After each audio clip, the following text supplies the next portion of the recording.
안녕하십니까? 힐링 메신저입니다. 오늘의 책 내용 꿈과 잠재의식의 일부입니다. 저장된 정신적 에너지가 어떻게 풀려나는지를 더 잘 이해하기 위해서 심리학이 좋아하는 주제인 꿈으로 주의를 돌려보자.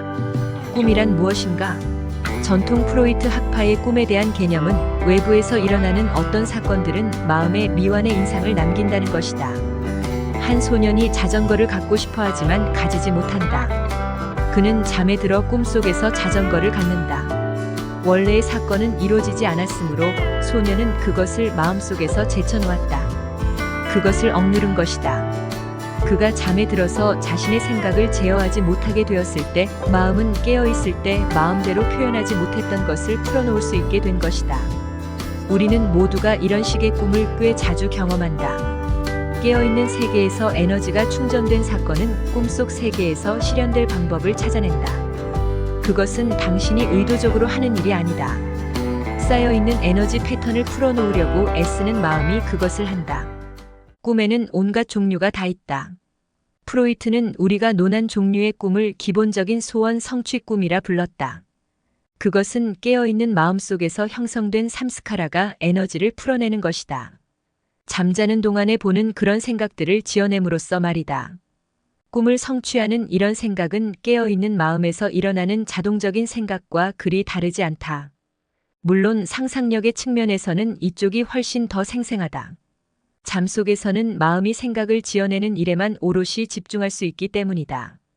잠 속의 마음은 깨어있을 때처럼 감각 신호나 생각과 감정의 온갖 다른 층들의 작용에 에워싸여 산만해지지 않는다. 게다가 꿈에서는 자전거에 대한 생각을 억지로 밀쳐내지도 않는다. 잠들었을 때 마음이 훨씬 더 창조적으로 변하는 이유는 이 때문이다. 마음은 총천연색의 정교하고 완전한 3D 입체상의 세계를 지어낼 수 있다. 대부분의 사람들이 깨어있을 때는 그렇게 하지 못한다. 물론 마음은 그렇게 할 수 있는 완벽한 능력을 지니고 있지만 말이다.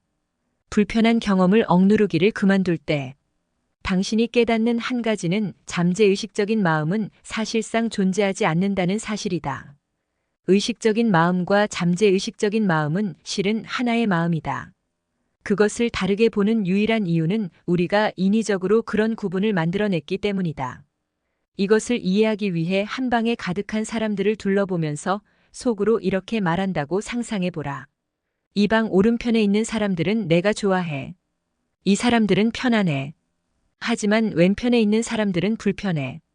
이렇게 말하고는 왼편의 사람들은 당신을 불편하게 만들므로 다시는 보지 않는다고 상상해보라.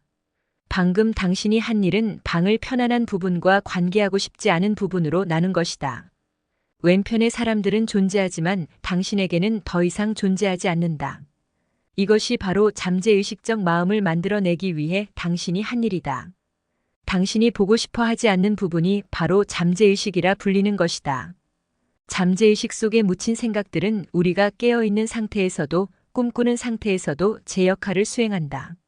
당신의 마음이 자동으로 만들어지는 꿈속 생각을 지어내는 이유는 깨어있을 때 자동으로 만들어지는 생각을 마음이 지어내는 이유와 동일하다. 양쪽 경우 모두 당신이 의도적으로 이런 정신적 활동을 일으키는 것이 아니다. 그것은 갇힌 에너지를 풀어놓으려는 마음이 시도하는 일로서 저절로 일어나고 있다. 깨어있는 상태와 꿈꾸는 상태 사이의 공통점은 양쪽을 인식하는 것은 동일한 의식이라는 점이다. 꿈을 보고 있는 자인 당신은 깨어서 하는 생각을 지켜보고 외부 세계를 경험하는 자와 동일한 당신이다. 이것이 꿈에서 깨어나서 대단한 꿈을 꿨어라고 말할 수 있는 이유이다. 그걸 어떻게 할까? 당신이 거기에 있었기 때문에 안다. 깨어있는 동안 세상을 인식하는 바로 그 당신 말이다. 꿈 상태에서 우리 자신에 관해 배울 수 있는 것도 많다. 잠재의식 속에 저장되어 있는 것이 단지 일어난 일을 싫어했다거나 원하는 것을 갖지 못한 것 등보다 더 큰 트라우마였다면 어떤 일이 일어날까? 어떤 일은 단순한 호불호보다 훨씬 더 다루기가 힘들다. 너무나 깊어서 꿈속에서조차 올라오지 못하는 그런 삼스카라도 있다. 그것이 풀려나오려고 한다면 당신은 아주 깊은 혼란에 빠진 채 악몽에서 깨어날 것이다. 달리 말해서 당신의 의식은 그 사건을 꿈속에서 나타날 때조차 제대로 경험할 수가 없는 것이다. 당신은 그것에 저항하고 너무나 불편해진 나머지 꿈을 깨어버린다.